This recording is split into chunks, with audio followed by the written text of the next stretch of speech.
Assalamu alaikum, урматтуу подписчиги көп белгилүү инсандарга кайрылуу. Assalamu alaikum, урматтуу биздин кыргыз бир туугандар. Өзүңүздөр көрүп тургандай, бул плакатта биздин Аслан деген жаш наристе балабыз биринчи типтеги сыма оорусуна чалыгып отурат. Атайын биздин Самарбек деген байкебиз балыкчыдан келип отурат. Бүгүнкү күндө Бишкекте мына сбор ачылып башталып атат.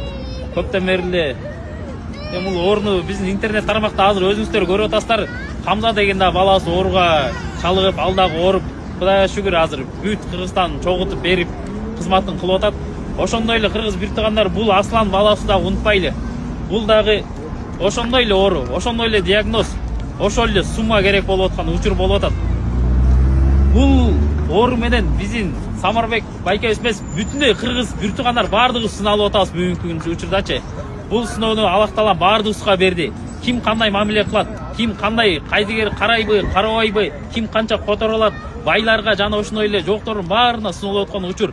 Ошондуктан туугандар келиңиздер, кайдыгер карабаңыздар. Ушул балабыз дагы экөөнү бирдей уколун сайдыртып бирдей айыктырып алганга баары себепкер бололу, урматтуу кыргыз бир туугандар. Жана ошондой эле бүт Кыргызстан областына, район жаштарына мына баарыбыз биригип үймө үй бүт кыдырып ушуну жеткизели, урматтуу туугандар. Буга дагы ош өзүнүн чөтөбүздүн айы. Assalamu alaikum, урматтуу подписчиги көп белгилүү инсандарга кайрылуу. Assalamu alaikum, урматтуу биздин кыргыз бир туугандар. Өзүңүздөр көрүп тургандай, бул плакатта биздин Аслан деген жаш наристе балабыз биринчи типтеги сыма оорусуна чалыгып отурат.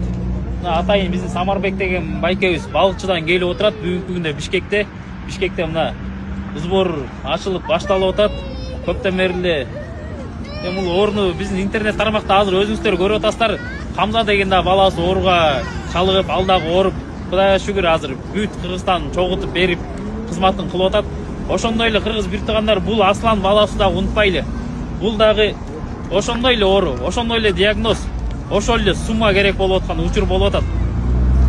Бул оору менен биздин Самарбек байкебиз эмес, бүтүндөй кыргыз бир туугандар баардыгыбыз сыналып атабыз бүгүнкү учурдачы. Бул сыноону Аллах Таала баардыгыбызга берди. Ким кандай мамиле кылат, ким кандай кайдыгер карайбы, карабайбы, ким канча которулат, байларга жана ошондой эле жоктордун баарына сыналып аткан учур.